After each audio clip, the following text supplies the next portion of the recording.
My name is Will Doublestein, and I am the music teacher here at Boone Meadow. And I can only imagine what you thought the first time your kids brought home their recorders. In fact, it makes me wonder a little bit about what you thought maybe when you played recorders, when you were a kid. Let me ask this. Parents, grandparents, anyone in the audience, if you would, raise your hand if you played recorder when you went to school.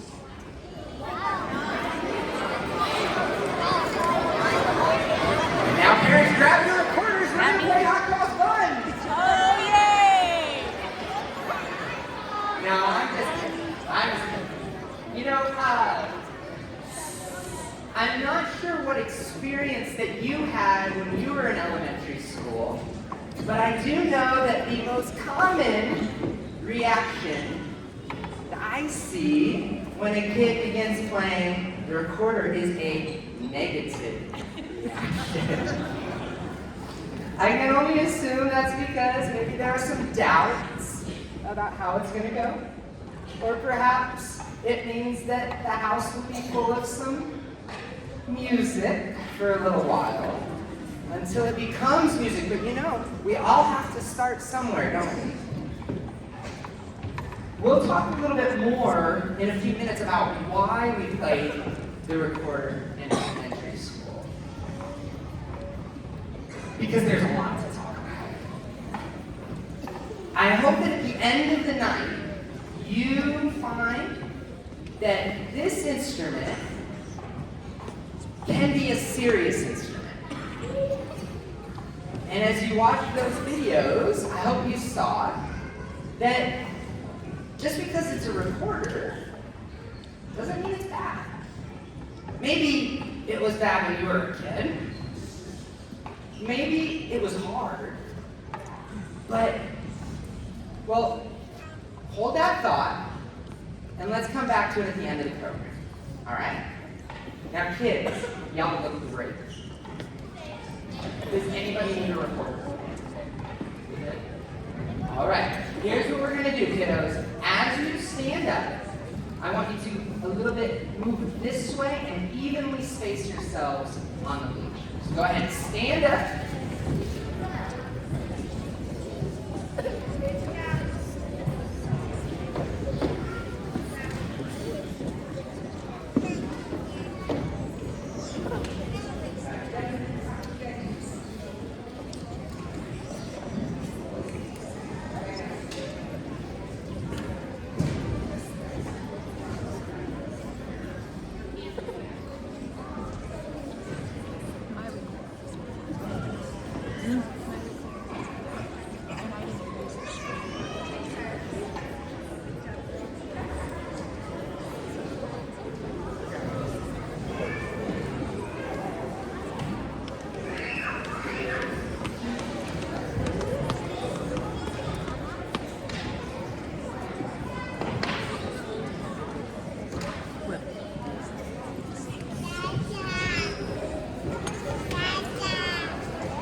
All right, so tonight we're going to hear about 11 different songs, and they are in order that the kids learned them. The beginning, an oldie but a goodie, Hot Cross Buns. Hope you enjoy it.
And next we have engine number 9.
You're sounding great.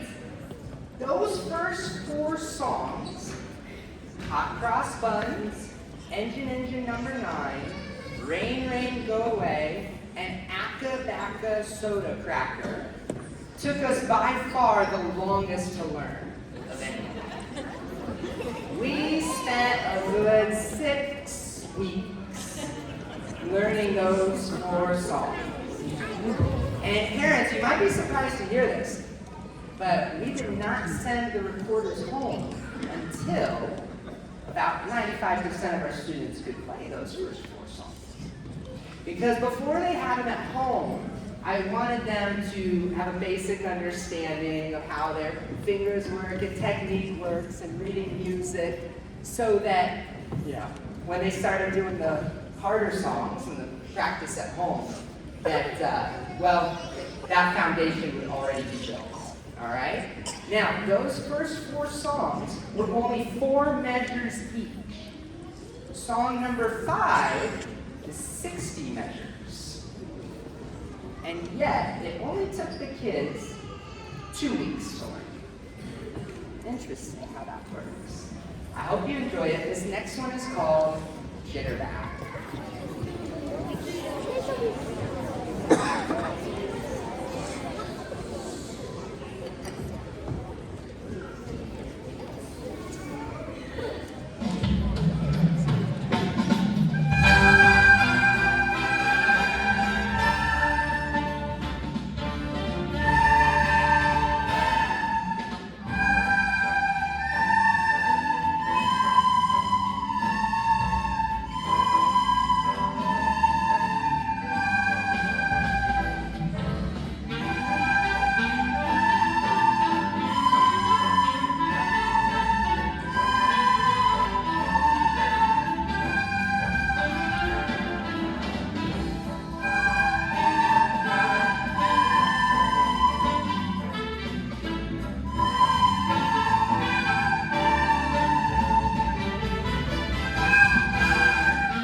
when learning a new instrument or any skill really, you've got to put most of your time in that foundation. You've got to learn how to do your good technique first. You've got to learn your notes. You've got to learn your fingerings. Once you get that foundation, it will go a lot faster and a lot easier. And so as our time learning the recorder continued, we began learning a new song every week, and eventually 2 songs every week. It wasn't easy, and it was an awful lot harder for some kids than others. But isn't that true of any skill that we learn? Some people are very naturally talented at playing basketball. I am not. It takes me a lot of practice to be able to hit a three-pointer. Some people are very naturally talented at music. I'm in the middle. I have to work really hard in order to learn a new instrument. So what I try to teach kids is it doesn't matter whether it's an easy thing or a hard thing.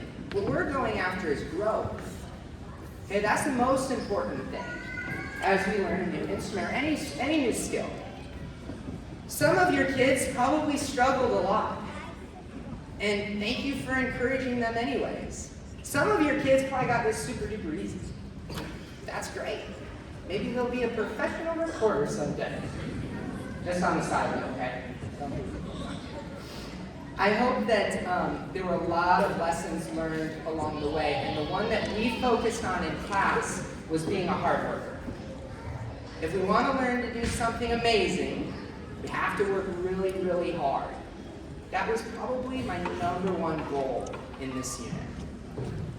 Can you work hard even when the skill is difficult for you? And even, can you handle it if you're not perfect at it by the end? That's okay. So kids, I hope you do that too. Okay? Whether you're hitting 100% of the notes or 40%. Okay? I think every single kid in here grew. Okay? I'm really proud of that. Let's go on to our next song. You're going to really enjoy this one. This is called Vision Groove.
Great job, guys.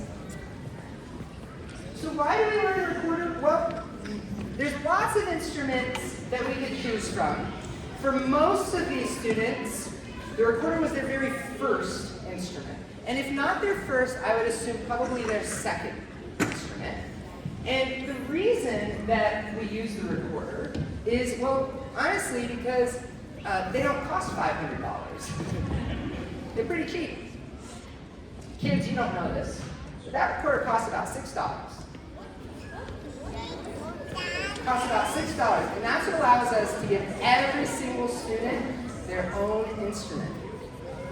Not only that, But this instrument allows them to start reading notes. And we spend a lot of time learning about the lines and spaces. It's also an instrument that the kids are perfectly capable of playing. Their fingers are not too short for the recorder. Their lungs are not underdeveloped. Listen, the recorder is a great instrument to start with. Okay? And whether it's learning about music theory, for example, this next song, it's in a 5/4 time signature. So any of you musicians out there, we're going to go outside the box a little bit on this one. 5/4 time signature, whether it's reading notes, whether it's doing technique, or even articulation, by learning how to blow in the correct way to get the notes to last the proper time, okay, waiting through rest. These are all skills that will transfer to the kid's next instrument. And parents, it's only about a year away, a little more than a year away. Many of these kids are going to go on to play band, an instrument in the band. Many of them might go on to play orchestra or choir. And in all of those ensembles, they need to know how to read music. There's not much better way to do it than the recorder, at least on this scale. This is called the Time Traveler's Trombone.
Kids, you're doing a great job. Let's keep it going. We're going to do our next song, Starby.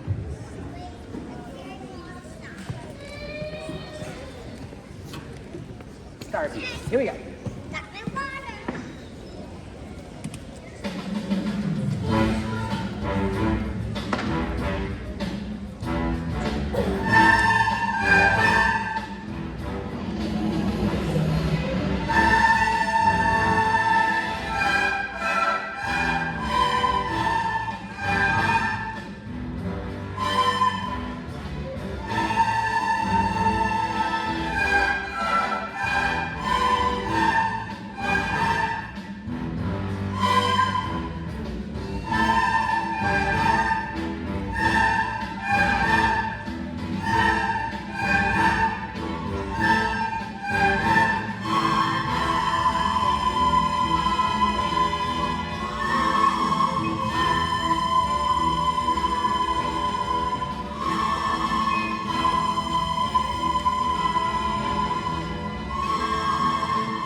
that, love that.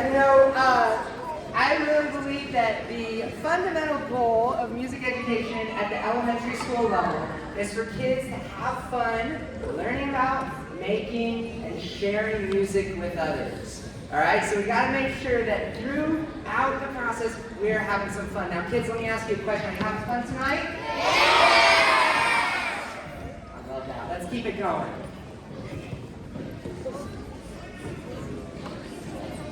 This is called Scarily We Troll Along.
I think the last two songs are the hardest. And these songs are hard because they're pretty fast. Now, parents, as your kids continue to grow, and as they're given new instruments and new opportunities to try, what I really encourage kids to do is make sure they start slow. All too often we want to start fast, but we really have to start slow and get that technique right, get that fingering right, and then gradually speed up the music. All right? As a result, when you do that, and when you do it repeatedly, you'll get some great muscle memory built up and be able to play quite quickly after a period of time. Now, kids, this first one is Lightly Row, and then we will end the night with Blue Smoothie. And parents, I hope you really enjoy these. The kids have worked awfully hard getting it ready.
guys a quick little break, but don't sit down. Just keep standing, keep standing, keep standing. Now listen, parents, these kids played about a half hour's worth of music. That's not easy. But put your recording down real quick. No, like leave them on your strength. I just mean like, go ahead and take a little break. I also think we need to thank our parents. Because parents, without your help and your support, this program wouldn't happen. When we ran through these songs at school, we didn't really practice them. The practicing was done at home. We ran through the songs at school. The kids were offered help, individual help if they needed it.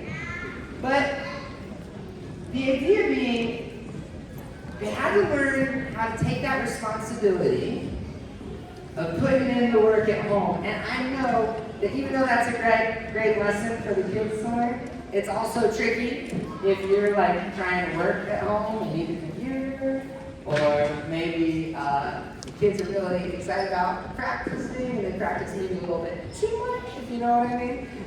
Listen, thank you very much for allowing them to have the time to get ready for this performance.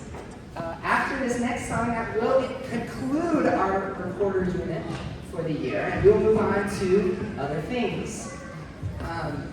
It's been fun to look back over the years at what these kids have accomplished, and the performances that we've gotten to do, whether it was their kiddie sing, whether it was a first grade reading program or second grade family folk dance. I hope that you'll all remember this third grade recorder program with a lot of good memories. Here's our last song of the night, Blue Smooth.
One question.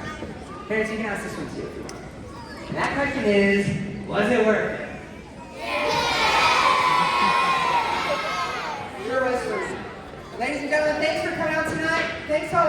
who had to stand, who have got to have a sold out recorder.